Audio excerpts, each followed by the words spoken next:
Perkenalkan, nama saya Miracle Panjaitan dari kelas Teknologi Informasi A. Saya akan menjelaskan tentang parallel processing. Yang pertama, bahasan kita adalah perbedaan grid computing dengan komputasi paralel. Di sini kita akan membahas 4 perbedaan, mulai dari pengertian, sifat, cluster, dan pembagian job. Jika dilihat dari sisi pengertian, grid computing adalah penggunaan sumber daya yang melibatkan banyak komputer yang terdistribusi dan terpisah secara geografis untuk memecahkan persoalan komputasi dalam skala besar. Grid computing atau komputasi grid merupakan salah satu dari tipe komputasi paralel, di mana penggunaan sumber daya yang melibatkan banyak komputer terpisah secara geografis, namun tersambung via jalur komunikasi, termasuk internet, untuk memecahkan persoalan komputasi skala besar. Semakin cepat jalur komunikasi terbuka, maka peluang untuk menggabungkan kinerja komputasi dari sumber-sumber komputasi yang terpisah menjadi semakin meningkat. Dengan demikian, skala komputasi terdistribusi dapat ditingkatkan secara geografis lebih jauh lagi, melintasi batas-batas domain administrasi yang ada. Sementara itu, pengertian dari parallel computing adalah salah satu pemrograman komputer yang memungkinkan untuk melakukan eksekusi perintah secara bersamaan dan berbarengan dalam satu ataupun banyak prosesor di dalam sebuah CPU. Parallel computation sendiri berguna untuk meningkatkan performa komputer karena semakin banyak proses yang bisa dikerjakan secara bersamaan, maka akan semakin cepat eksekusinya. Selanjutnya, kita akan membahas sifatnya. Dilihat dari sisi sifat, grid computing itu bersifat heterogen karena berasal dari bermacam-macam source yang berbeda, sedangkan parallel computing bersifat homogen, artinya seluruh resource yang digunakan adalah resource yang serupa. Kemudian jika dilihat dari sisi cluster, grid computing terdiri dari beberapa cluster, sedangkan parallel computing hanya terdiri dari satu cluster. Kemudian jika dilihat dari sisi pembagian job, grid computing membagi jobnya tidak harus sama besar, sedangkan pada parallel computing, pembagian job harus sama besar.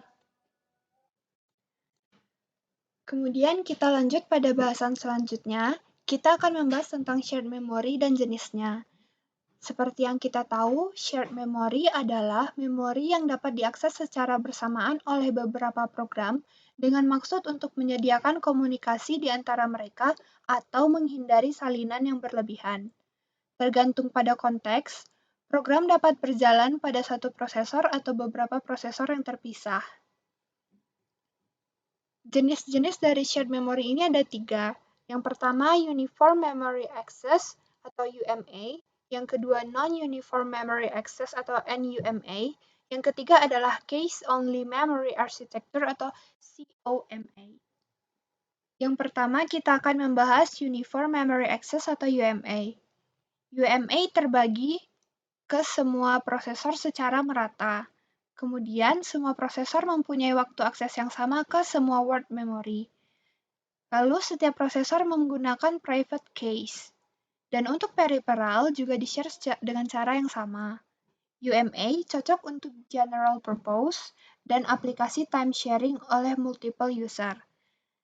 Dan UMA ini dapat digunakan untuk meningkatkan kecepatan eksekusi dari program tunggal yang besar pada aplikasi time critical. Kemudian yang kedua, kita akan membahas Non-Uniform Memory Access atau NUMA. Di sini, waktu akses bervariasi ke lokasi memory word. Kemudian, shared memory secara fisik didistribusikan ke semua procs, disebut local memory. Kemudian, akses lokal memory lebih cepat. Selanjutnya, Case Only Memory Architecture atau COMA. Di sini pendistribusian main memory diubah ke case. Lalu semua case berasal dari ruang alamat global, di mana akses ke case yang jauh dibantu oleh direktori case yang didistribusikan, tergantung kepada interkoneksi jaringan yang digunakan.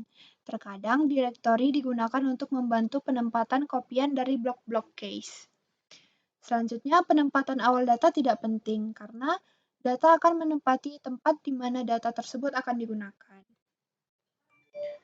Selanjutnya, kita akan membahas tentang hybrid memory.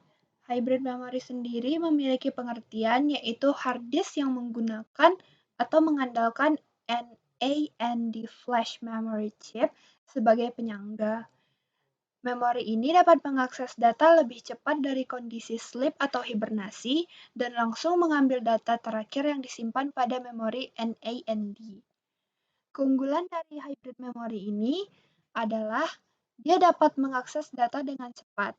Kemudian kapasitasnya lebih besar, tapi harganya lebih murah. Sekian presentasi dari saya. Terima kasih.